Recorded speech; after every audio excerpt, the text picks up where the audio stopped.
नाही, अतिशय दौराही उत्तम झाला आणि आजचं डिब्रीफिंग ही अतिशय व्यवस्थित झालं.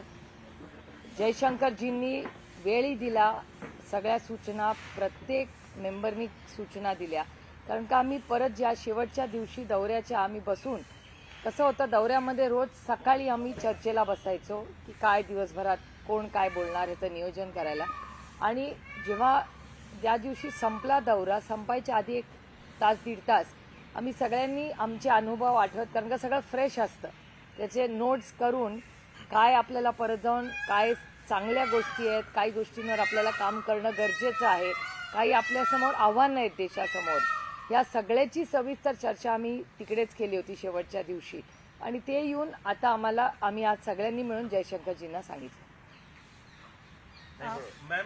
मैम, आज की बैठक आप लोगों ने जानकारी दी विदेश मंत्री को, क्या रहा, क्या कहा विदेश मंत्री ने, आप लोगों ने क्या कुछ जानकारी दी? नहीं, बहुत अच्छी विस्तार से मीटिंग हुई है और जाने के पहले हमें पूरा ब्रीफिंग करके ही सब सारी जो 7 ग्रुप्स गए उनको किया था. और आने के बाद और जब जो 11 दिन हम लोग बाहर थे, रोज सुबह हम एम्बेसडर जी के साथ 1 घंटा हमको वो गाइड करते थे और हम तय करते थे कि किस तरह से भारत की जो पहलगाम की जो सत्य है वो किस तरह उनको बोलना चाहिए, क्योंकि पेपर में क्या आया, क्या रिस्पॉन्सेज वहाँ से आए, उस हिसाब से हम पूरी तैयारी करके रोज जाते थे. और जो लास्ट दिन था, हम सब इजिप्ट में जब थे, कायरो में जब प्रोग्राम खत्म हुआ, उसके बाद हमने 1-1.5 घंटा सबने चर्चा की और वापस आके क्या बताना है कि जो अच्छी क्या बातें हुई, फीडबैक क्या हुआ और आगे हमारे क्या आगे करना चाहिए, ऐसा हमको लगता है. ये सारे जो सुझाव थे उसकी पूरा हमने एक डॉसियर बनाया था सबने साथ मिलके, वो हम सबने जयशंकर जी के सामने आज रखा था. एका ठिकाणी मॅम तुम्ही सगळे एकत्र एक आवाज म्हणून परदेशात गेलेले, तसंच देशात आपण बघतो तर राहुल गांधी आहेत किंवा काँग्रेस आहेत, हे नरेंद्रने कसं सरेंडर केलं याबद्दल सांगतात आणि ते हे सांगतात की ट्रम्पला सरेंडर केलंय नरेंद्र मोदी यांनी, आणि तुम्ही त्याचंच कॉन्ट्ररी जाऊन परदेशात. काँग्रेसचे 2 वरिष्ठ नेते आनंद शर्माजी आणि मनीष तिवारीजी हे या डेलिगेशनमध्येच होते आणि आम्ही एकत्रच होतो 10 दिवस. त्याच्यामुळे तो काँग्रेसचा अंतर्गत प्रश्न आहे. मला असं वाटतं तो काँग्रेसला विचारला तर जास्तिक संयुक्तिक राहील. ताई, तुम्ही अनेक सगळे खासदार परदेशामध्ये होते. डोनाल्ड ट्रम्प यांनी ज्या पद्धतीने सीज फायरची घोषणा केली, हे कुठेतरी योग्य होतं, अयोग्य होतं, तुमची काय भूमिका आहे? आता भूमिका घेऊन का, बाण सुटलेला आहे, त्यांना जे योग्य वाटलं ते म्हणाले. भारताने जी लाईन घ्यायची होती ती घेतली. आणि एक मी तुम्हाला सांगते, डिप्लोमॅटिक मिशन एक खासियत काय असते, मोजकच बोलायचं आणि कमी बोलायचं आणि विचार करून शांतपणे बोलायचं. त्याच्यामुळे डिप्लोमॅटिक मिशन होतं, त्याच्यामध्ये मोजकच बोलणं आणि भारताच्या हिताचंच बोलणं तिकडे जाऊन, याच्यासाठी आम्हाला पाठवलं होतं. आणि आम्ही कुठलाही पक्ष, UPA, NDA आयडिओलॉजी याच्यासाठी गेलोच नव्हतो. आम्ही जगामध्ये आतंकवाद थांबला पाहिजे आणि भारतावर जो हल्ला झाला त्याचा या सगळ्यांनी जाहीर निषेध केला होता. आणि भारताच्यावर हल्ला झाला काय वास्तव आहे त्याचं हे सांगण्यासाठी आम्ही भारतीय म्हणून गेलो होतो. आम्ही कुठलाही पक्ष म्हणून गेलो नव्हतो. आमचा एक ऑल पार्टी भारतीय म्हणून आम्ही सगळे तिथे टीम म्हणून आम्ही काम करतो. तुम्ही ज्या देशात गेले किती पाठीशी उभे राहिले देश भारताबरोबर? चारी देश भारताबरोबर उभे राहिलेत. आणि त्यांनी पहिल्याच दिवशी ट्विटही केलं होतं, माननीय प्रधानमंत्र्यांना फोनही केले होते सगळ्या देशांनी. ताई, तुम्ही सगळे खासदार परदेशात असताना देखील तिथेही अनेक वेगवेगळ्या स्वरूपाच्या सगळ्या संकटांना सामोरं जाऊन खासदार तिथे गेले होते. पण त्यावेळी इथे भारतामध्ये मात्र त्या शिष्टमंडळावर काही जणांकडून टीकाही झाल्याचं ऐकण्यात आलं. जसं मध्यंतरी उबाटांचे प्रवक्ते संजय राऊत म्हणाले की खासदार गाणी गात आहेत. एक जण म्हणालं की सुप्रिया श्रीनाथ यांनी एक कुठला व्हिडिओ ट्विट करून त्यावर टीका केली.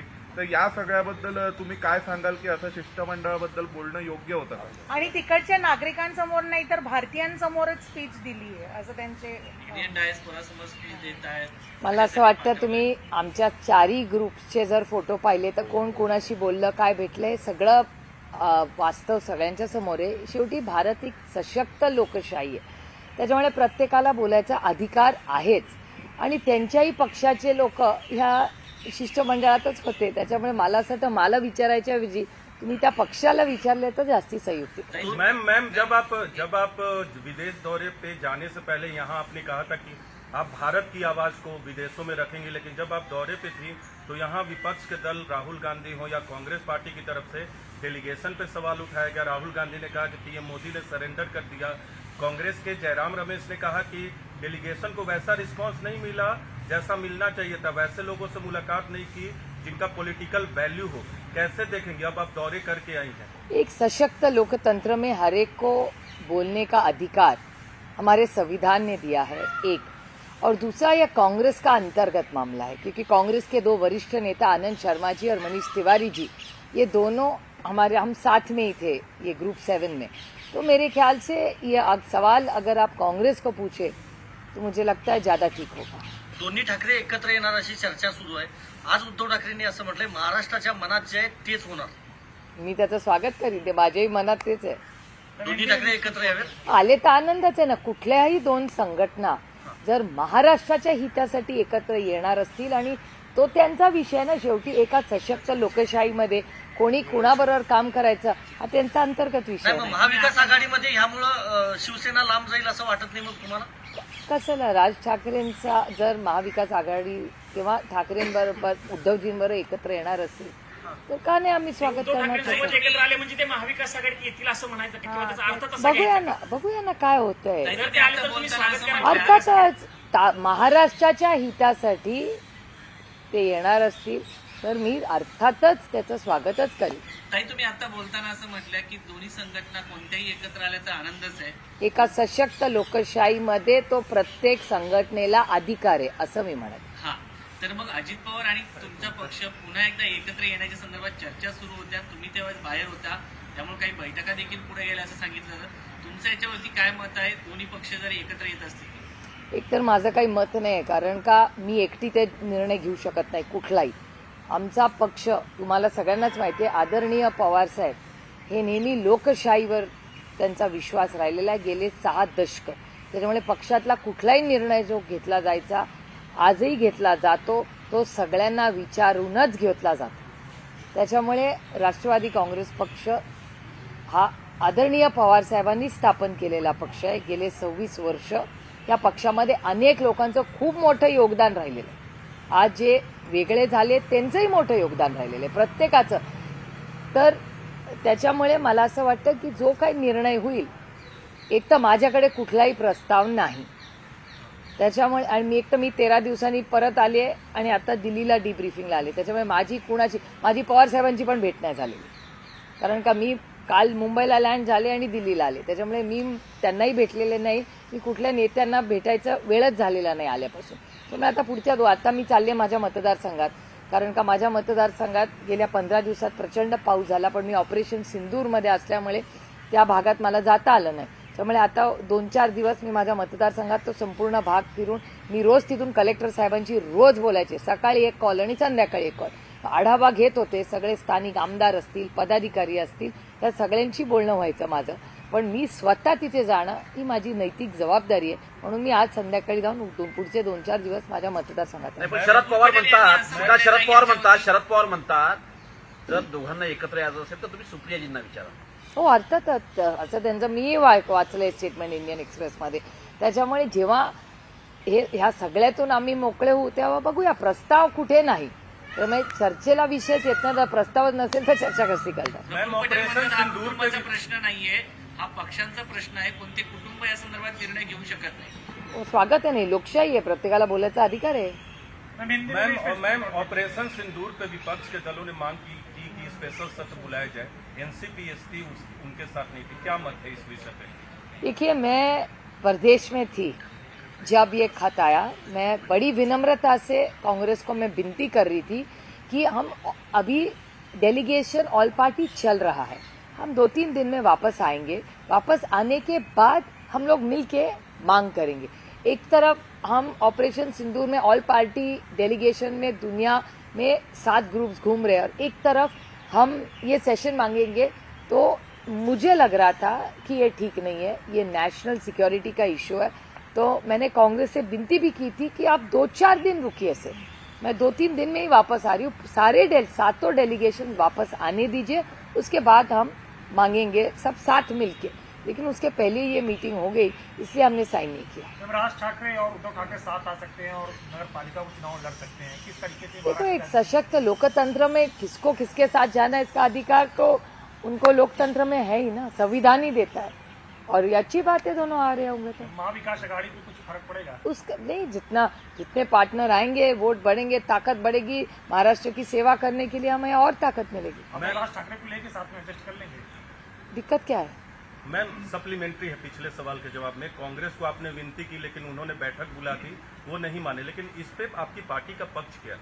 नहीं, मैंने जो कहा था कि स्पेशल सेशन के बारे में पवार साहब ने पहले ही कहा था कि अभी हड़बेड़ी में कोई सेशन मत लीजिए, क्योंकि ऑपरेशन सिंदूर अभी चल रहा है, पूरा सेटल होने दीजिए। और जब तक ये ऑल पार्टी मीटिंग में हर पार्टी ने कहा होगा कि ये पूरे जो वक्त चल रहा है, ऑपरेशन सिंदूर, जो अटैक हुआ, जो आतंकवादी हमला हुआ, ये सब वक्त में हम सारी पार्टियां नेशनल सिक्योरिटी के मामले में हम पूरी ताकत से, जो भी कोई सरकार होगी इसके साथ खड़े रहेंगे। ये हर पार्टी का लाइन ऑल पार्टी मीटिंग में भी रहा है, आपने सबने भी कवर किया हुआ है। मराठी सर्वपक्षीय बैठकीमध्ये भारताचं नेतृत्व करायची तुम्हाला संधी मिळाली।